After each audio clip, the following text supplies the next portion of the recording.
Hello and welcome back to HEMAFightBreakdowns. Today I'm going to be breaking down the final single rapier match from Socal Sword Fight 2025 between Edward Craig and Sawyer Freschi.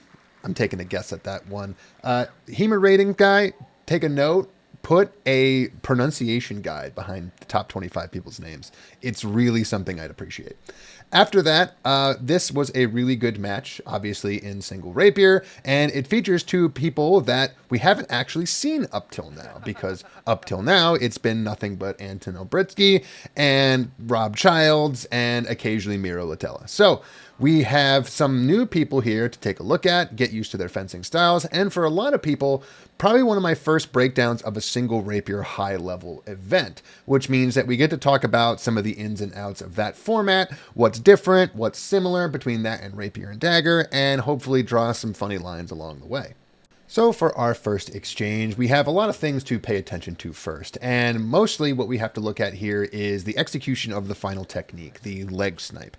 Now, one thing about single rapier and how it differs from rapier and dagger is that you don't have the defensive option of the dagger. However, you do have the defensive option of the open hand. It was perfectly allowed, as it is in most single rapier tournaments, to parry any incoming thrust with your open offhand.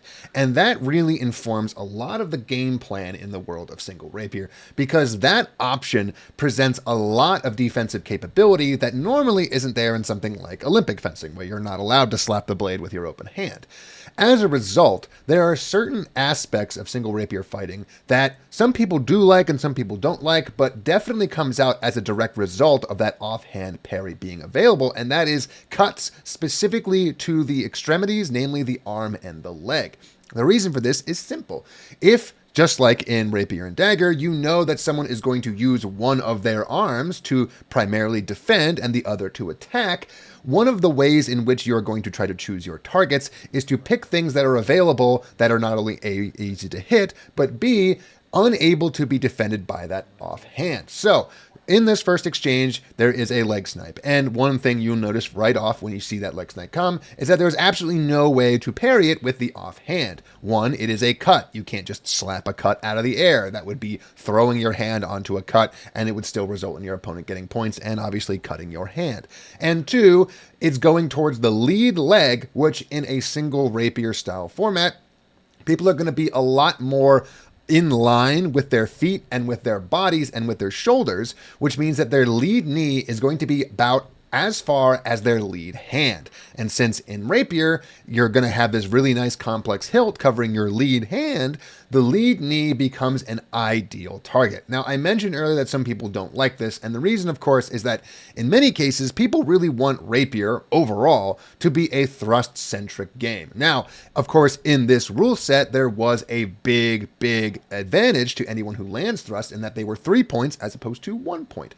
Also, of course, the afterblow rule is still in effect. If you get hit in the leg and you manage to stab them in the face, obviously they're not going to get points for their cut to the leg, and they'll have been risking a whole lot in leaving themselves open just to go for that little hit. So a not very interesting first exchange, but one that gets us into the rhythm here of looking at single rapier fencing and the kinds of ins and outs we're going to see later on in the fight.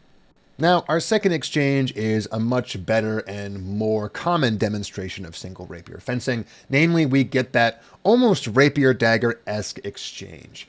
Fencer on the left here is going in and out of distance. They go for a cheeky little toe touch about halfway through the exchange. But basically, they're trying to dictate the pace by always being the one to lead forward, extend their arm, and make sure to see the response of their opponent. And the reason they want to do this is because they want their opponent on the back foot, but leaving their blade out there. And the reason you leave your blade out there in a single rapier match is because obviously the one basic kind of get away from me style attack that everyone is going to throw is just a tiny little thrust, a tiny extension of the arm that could reach your opponent if they happen to be coming in at the same time. So with that hard read in place, Fencer on the left here waits for this opportunity and commits to a really big stepping passing thrust with the addition of the slap with their offhand towards the blade of their opponent. So they're both standing out there. They both have their arms extended. They throw their left shoulder all the way forward, slap that blade out of the way, and then follow up with that big thrust towards the body.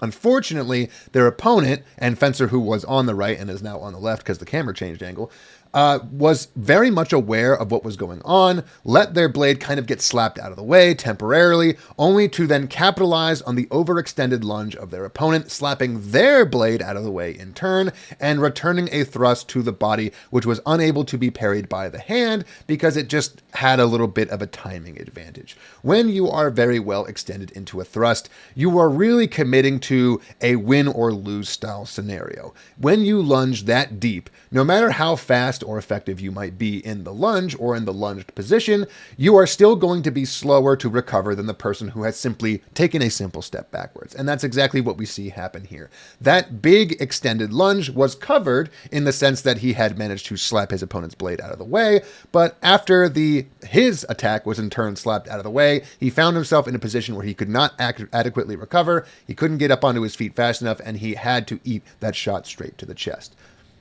Now, for our next exchange, we see a very similar maneuver to what we saw last time, namely one fencer is waiting for that opportunity where they feel like they can kind of snatch their opponent's blade out of the air and then goes for a follow-up attack. But we also see our first adaptation in that they are clearly aware that if they go for the exact same thing as last time, well, the same result is probably going to happen. Namely, if they try to slap their opponent's blade out of the air before they even really attack, and then they follow up with an attack of their own, they have to be very, very careful that their blade cannot in turn get slapped out of the air, and that they are not too overcommitted. So the adaptation that we see here is that the fencer who goes for the slap does the slap, same as before, and then immediately upon throwing their follow-up attack, they take a much more measured lunge, they don't go nearly as deep, and most importantly, they target the lead hand of their opponent rather than the chest. Now, there is a little bit of a give and take in this. One is obviously that if you don't go for the chest or the head, you can't get your 3 points. But more importantly, too, the reason that the lead arm is such a good target in this instance is that A, you can flick at it with a little bit of a cut/thrust kind of movement, and B, it means that the other opponent's offhand has to completely cross their body line in order to defend their dominant side, meaning that there is a significantly lower chance that it's going to be able to reach the opponent's blade in time, and more importantly, that if they want to grab it and then scoop, they actually have to pull the blade back across their entire body, meaning that the only way to effectively slap a targeted thrust/cut that's going for your lead arm is to send your arm across your body and then try to keep it going out in that direction. Crossing your arm across your entire body, of course, is very slow, it's very awkward, and it tends to get your offhand in the way of your dominant hand, meaning that it's also pretty difficult to return a thrust when your arm is sitting right there in the way. So it's a really challenging place to defend, it's a really well-chosen target, and it ends up working out for them very well, as they land that shot straight to the arm and are able to back out of the engagement before the opponent can throw any kind of afterblow. Now, our next exchange is another exchange of leg shots, but it gives me an opportunity to talk about something that has been happening throughout this entire fight, but I haven't mentioned up till now, and that is each fighter's stance and the way that they initiate footwork. So one thing about single rapier that I've already mentioned is that the leg is a very, very easy target to hit. And the reason it's a very easy target to hit is because of the stance that naturally everyone pretty much has to take if they're going to do single rapier. But there are 2 ways that you can try to adjust your stance to try to take the leg away as a target, and both of these fencers have chosen the same technique. One method is to stand up very, very tall on your legs, almost straighten them out and stand up with your legs straighter so that they are not bent in front of you or behind you. The reason for this is that you can simply unbend your front knee, stand straight up, and then it's like 4 or 5 or 6 inches closer to your torso and your hips than it would be if you were sunk into a deep stance. However, sinking into a deep stance has its own set of advantages, and that is the advantages that both of these fencers have chosen to utilize. If you go into a normal rapier fencing stance, normally your hips are going to be above the level of your front knee. both of these fencers have chosen to sink down into their stance a little bit extra, and sometimes even more, for a very particular reason, and that is it lowers the level of their hips and of their shoulders to be closer to their lead knee. And the reason you want to do this is because it gets your guard, this buckler attached to the end of your sword, into a position where you can actually now parry with your rapier cuts that come towards your leg. It's still a little bit difficult to do, but oftentimes, as long as your resting position is such that your lead hand is no more than a few inches from your lead knee, the ability to just gesture your blade down and cover your leg from any attack is pretty simple and sometimes easy to read. This is, of course, very important because, as we talked about earlier, cuts are going to be very, very efficient at dealing with single rapier fighters because you can't parry a cut with your offhand, and most importantly, too, your lead knee doesn't have a buckler attached to it, or at least it didn't until you sank this low into your stance. So, for this exchange, we see both of these fencers going for these big, dramatic cuts to the leg, and we see a lot of them fail. And we don't just see a lot of them fail because they're sunk very low into their stance, and because they're parrying with their lead arm over their lead leg, but also because of another feature that both of these fencers use, which is leaning style footwork. So one thing we see a lot in the sources, and there's a lot of reasons that you can come up with as to why this is, but they don't tend to use a lot of very explosive lunging style footwork, or at least that's the assumption based on the pictures. Instead, what they tend to be is on these very dramatically leaned positions. And what I mean by a lean is that imagine you're in this very deep stance, like you see these fencers have, but you leaned all of your weight onto your front leg, but you didn't move your front foot anywhere. We see these fencers do this several times. What this does is it moves your upper body, and thus the thing that your sword is attached to, closer to your opponent without picking up your foot.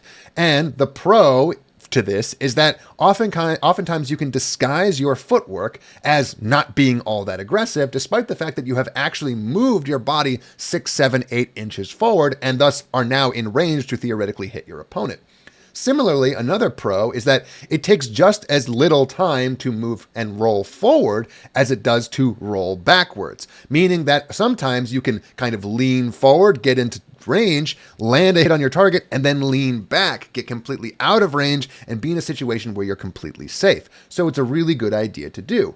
However, the con, and the really big con to this style of footwork, is that it leaves your front foot planted, firmly planted, and a firmly planted lead foot is an easy target for sniping, meaning that these leg shots go from being something that you could absolutely do very easily because it gets around this defensive measure, to one that's maybe a little bit harder to get in as long as someone is sunk very low into their stance, to now being once again one that's very open again as long as you catch your opponent on the proper part of their lean. If they are leaning forward, their blade is in a position where it can easily defend their lead leg. But if they're leaning backwards, they are not in that position whatsoever. Their hand is very far away from their lead leg, but their lead leg is still exactly where it was when they started their movement.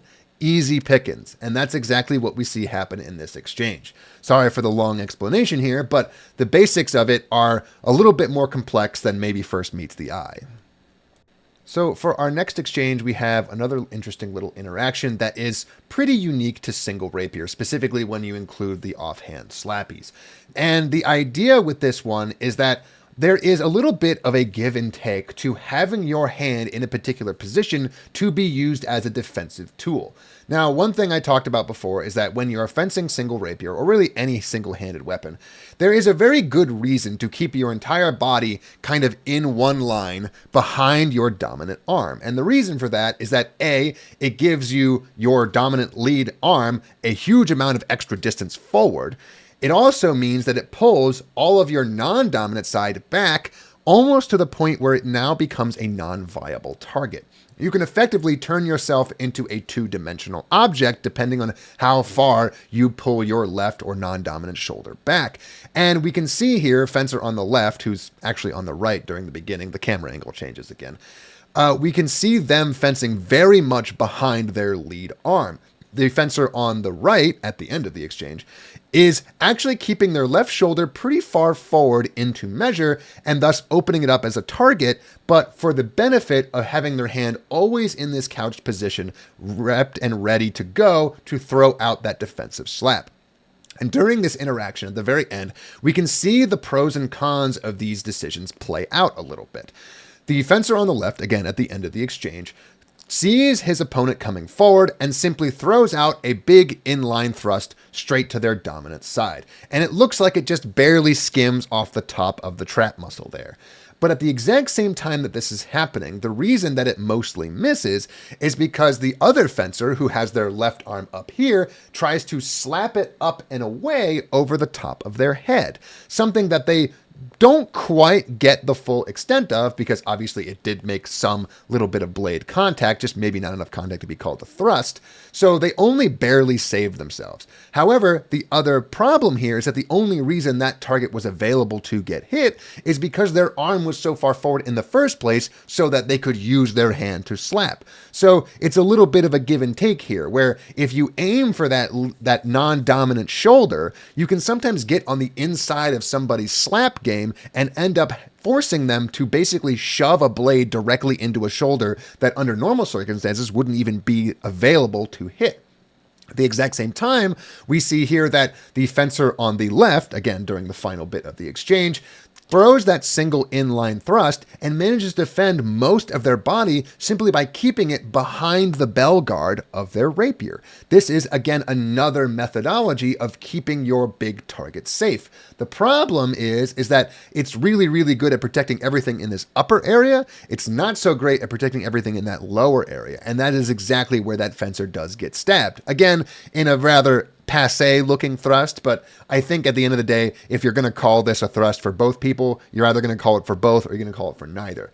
But the important aspect here is that the reason that this other fencer was able to stab so low is because they didn't have to rely on their blade being out and in presence and in front of their shoulder to keep them and their upper opening safe. So we have here the classic give and take stylistic decision making that you have in single rapier. Do you fence like rapier dagger, keep this hand here and know that you can't really parry a cut so great with it and keep all these targets in presence, or do you just get rid of them, put everything in line behind your dominant arm and rely entirely on your blade work, your line work, and that buckler attached to the bottom of your sword to keep you safe? It's a decision that sometimes works out and sometimes doesn't. But one thing I think that's really interesting here is that both fencers are fully aware of the pros and cons of each and are using each in certain situational positions. It really complicates the game of single rapier and makes it very, very unique as compared to other one-handed weapons and, of course, to rapier and dagger. So with our next exchange, we are actually coming to the final exchange. I skipped one in between here because it was just another leg shot, and I think we talked enough about those. But the other thing we have going against us for this exchange is that it features a camera transition that happens directly in the middle of the actual exchange. But I think with a little bit of CSI work, we can figure out what happened. Now, what happens here is that one fencer goes in for a leg shot. However, this was a setup more than an actual intent to really hit. The reason for that is that when they go for this leg shot, they're very big, they're very dramatic, they go into a big lunge and they swipe their sword straight across their body, but most importantly, return to this position here. And the reason they are doing that is because they expected their opponent to void that leg shot by just taking a step backwards. And that's, of course, exactly what they wanted. They wanted that because immediately after they throw this leg shot and they've come back to this position, they throw another follow-up remise, a renewal of sorts, and they go straight for the head of their opponent. Their idea here is that when you throw an attack in fencing overall, not just in single rapier, most people go into a back and forth style mental space. You throw an attack, I throw a defense. My defense was successful, now I throw an attack. You throw a defense. Back and forth you go until somebody's successful. This is a really classic mentality that people have, and using remises or renewals is a really great way to break that. The only problem, of course, is that when you throw a remise, you run the risk of running straight into someone else's new attack. So what do you do about it? Well, this setup is a great demonstration of what you can do about that. By throwing that big leg shot and forcing his opponent to use big footwork to move backwards, he's taking away a lot of the risk of their renewal being anything too easy to deal with. The idea is that when you're moving backwards and you're moving backwards really, really fast, you don't necessarily have your feet under you before you have the ability to make a attack of your own. So it's significantly more likely that after throwing this leg shot, forcing that backwards motion, the fencer that threw the leg shot will then be able to throw another follow-up attack without too much risk of getting hit at the same time. And that is what happens. However, their renewal did not quite close the gap to the same extent that it looks like they really wanted it to. It looks to me, based on the half-dissolved camera angle that I have to use here, that they threw a renewal thrust to the face that just didn't really get close enough to the mask to really count. Meaning that their renewal just didn't quite have the same distance element that it needed in order to make it all the way there. So, as a result of seeing that miss, the fencer, who has been backing up this whole time, makes a really, really smart decision. Rather than trying to plant their feet and go back in for the attack that they probably really want to do, they continue to go backwards, capitalize on the fact that their opponent just missed a big committed thrust with a lunge, and instead throw a low cut to the leg while moving backwards. This is a new kind of thing that we haven't seen up till now, and one that kind of flies in the face of a lot of the things that I was saying about leg cuts earlier. This was a leg cut delivered from a position where their legs were not protected, obviously. They used footwork to dodge the leg cut rather than parry it down low, which probably would not have worked quite as well. And most importantly, they hit their opponent in the leg when they are very far leaned forward and have their blade and their hand very close to their leg. So you can see by the footage, again after the dissolve, that the angle that this leg cut takes is very, very steep. It's so low that it almost looks like it hits their opponent in the shin or ankle.